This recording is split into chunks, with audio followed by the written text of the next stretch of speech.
মাত্র 100 টাকা নিয়ে গিয়ে মেলায় এত কিছু পেলাম। গুড মর্নিং সকলকে, চলো রাজশ্রীর সাথে একটা দিন শুরু করা যাক। তো সকাল সকাল উঠে খেয়ে নিয়েছিলাম রুটি আর আলু বাঁধাকপি দিয়ে একটা তরকারি। তো তারপরে এখানে স্নান করে রেডি হয়ে সাইকেল নিয়ে চলে গেছিলাম ব্যাংকে।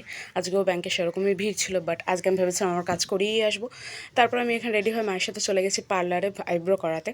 তো আমি আজকে ফার্স্টবার আইব্রো করেছি। তোমরা অবশ্যই কমেন্ট করে জানিও আমাকে কেমন লাগছে। আমার তো প্রচণ্ড ব্যথা লেগেছে। তো তারপরে এখানে অনেকটা দেরি হয়ে গেছিলো, তাই মা বলেছিলো আমাকে ডিম আর আলু কয়েকটা ছাড়িয়ে দে। তো আমি সব কিছু এখানে ছাড়িয়ে দিয়েছিলাম আর মা আলুগুলোকে কেটে নিয়েছিল। দুপুরে ছিল ভাত, ডিম আর শিম আর ফুলকপি দিয়ে একটা ভাজা। দেন বিকেলে খেয়েছিলাম একটা হ্যাপি বিস্কুট। দেন এখানে রেডি হয়ে গেছিলাম আমি আর আমার মা। এখানে মা শীতলা পুজোর মেলায় যাওয়ার জন্য। তো এখানে আমরা মেলায় যাওয়ার জন্য বেরিয়ে পড়েছি। আর এটা হচ্ছে মন্দিরটা আমি ভালো করে দেখাতে পাচ্ছি না ভিড়ের জন্য। পরে আমি একবার মন্দিরটাতে আসবো, নিয়ে তখন আমি তোমাদেরকে ভিডিওটা করে দেখাবো। তো এখানে ছিল অনেক সুন্দর সুন্দর মানে মাটির তৈরি মূর্তি, যেটা আমার খুবই সুন্দর লাগছিলো। আর এটা হচ্ছে মন্দিরে ভোগের লাইন, মানে বুঝতেই পারছো মানে অনেকটা দূরে লাইন ছিল। আর সেরকম মেলায় ভিড়ও প্রচণ্ড ছিল। আর আমরা দাঁড়িয়েছিলাম একটু সাজাগোজা জিনিসের দোকানে, সেখান থেকে কিছু কেনাকাটা করার জন্য। আচ্ছা কী কিনেছে সেটা আমি পরে তোমাদেরকে অন্য একটা ভিডিওতে দেখাবো। আর এখানে হরেক রকম ক্লিপ ছিল অন্য অন্য টাইপের।